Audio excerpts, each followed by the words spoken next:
इसमें respiratory question का full explanation होने जा रहा है, जिसमें हम देखेंगे पहला इसका यूज क्या है रिस्पिरेटरी क्वेश्चन का, उसके बाद डिफिनीसन देखेंगे और फार्मूला क्या होता है उसकी भी बात करेंगे।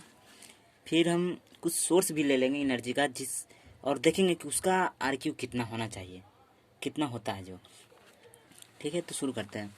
पहला अगर हम इसके आरक्यू के रिस्पिरेटरी क्वेश्चन जिसको शॉर्ट फॉर्म में आरक्यू कहा जाता है, तो अगर इसके यूज की बात करें तो कि मतलब कि इसका क्या यूज है, तो इसका सिंपल यूज है कि इससे हम पता कर सकते हैं किसी के एनर्जी के सोर्स के बारे में।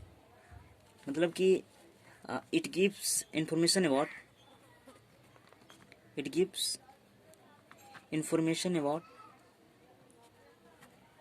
information about source of energy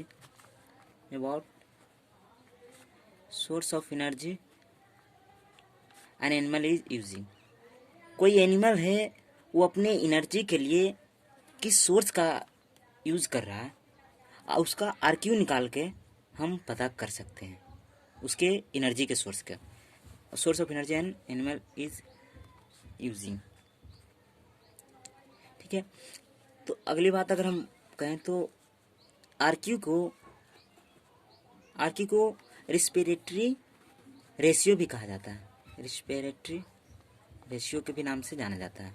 तो अगर आपको आरक्यू कह दे या कोई रिस्पिरेटरी रेशियो कह दे तो इसमें आपको कंफ्यूज नहीं होना है, बात दोनों सेम एक ही है। अब आगे बात करें इसको डिफाइन कैसे करेंगे, तो इसका डिफिनीशन सिंपल है कि जो आरक्यू है respiratory question, it is a ratio of, इसको डिफाइन कीजिएगा, it is a ratio of volume of CO2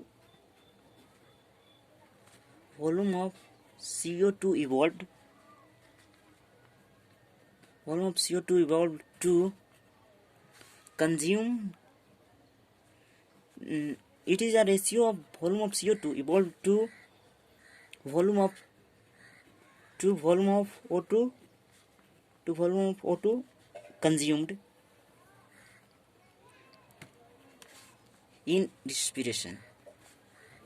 कहने का मतलब ये हुआ कि जब रिस्पिरेशन प्रोसेस हुआ तो वहाँ पर आपने किस CO2 का कितना वॉल्यूम इवॉल्व किया, मतलब इवॉल्व मैंने निकालना, और कंज्यूमर ने आपने लिया उसका CO2 का कितना आपने निकाला उसका वॉल्यूम, और O2 कितना कंज्यूम किया रिस्पिरेशन में उसका वॉल्यूम, दोनों का वॉल्यूम का रेशियो अगर निकालेंगे तो वो हमारा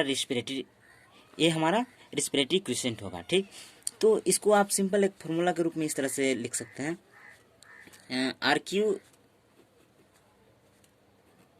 RQ is equal to volume of CO2 evolve.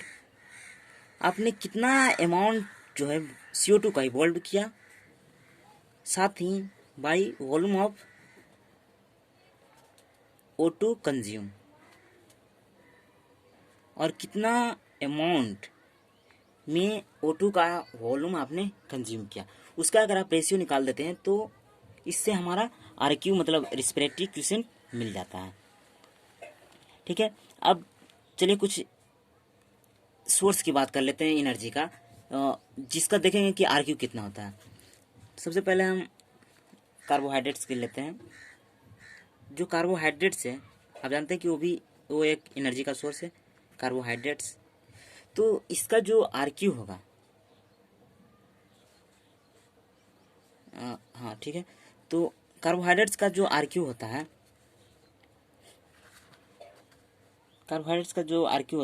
वो इसका कार्बोहाइड्रेट्स का जो आरक्यू होता है वो बराबर एक आता है। मतलब कि यहाँ पर अगर आप कार्बोहाइड्रेट्स का एज ए एनर्जी के रूप में यूज कर रहे हैं तो वहाँ पर जो जितना वॉल्यूम ऑफ CO2 आप इवॉल्व करते हैं उतना ही वॉल्यूम ऑफ O2 कंज्यूम होता है। तो इससे जो आरक्यू का वैल्यू आता है वो कार्बोहाइड्रेट्स का जो आरक्यू है वो 1 होता है। अगला अगर हम बात करें अगला मतलब दूसरा अगर सोर्स ऑफ एनर्जी की बात करें, जैसे कि फैट्स हो सकता है, तो जो फैट्स है उसके अगर हम आरक्यू की बात करें रिस्पिरेटरी क्वेश्चन या फिर रेस्पिरेटरी रेशियो भी आप कह सकते हैं।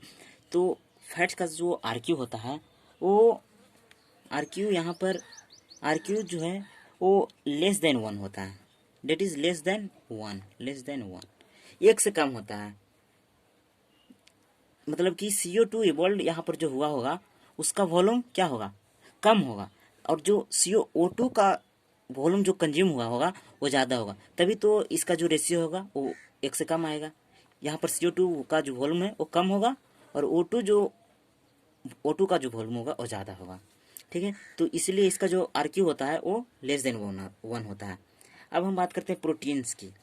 अगर आप प्रोटीन्स का यूज़ कर रहे हैं as a energy, source of energy, तो इसका जो आरक्यू होता है डेट इज ऑलमोस्ट 0.9। ठीक है,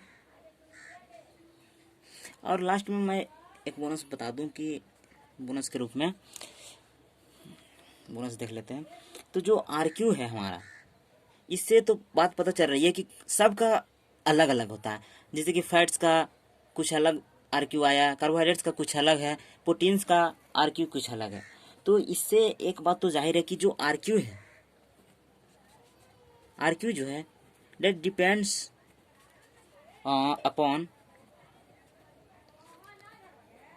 upon type of respiratory that depends upon type of respiratory substrate used during respiration।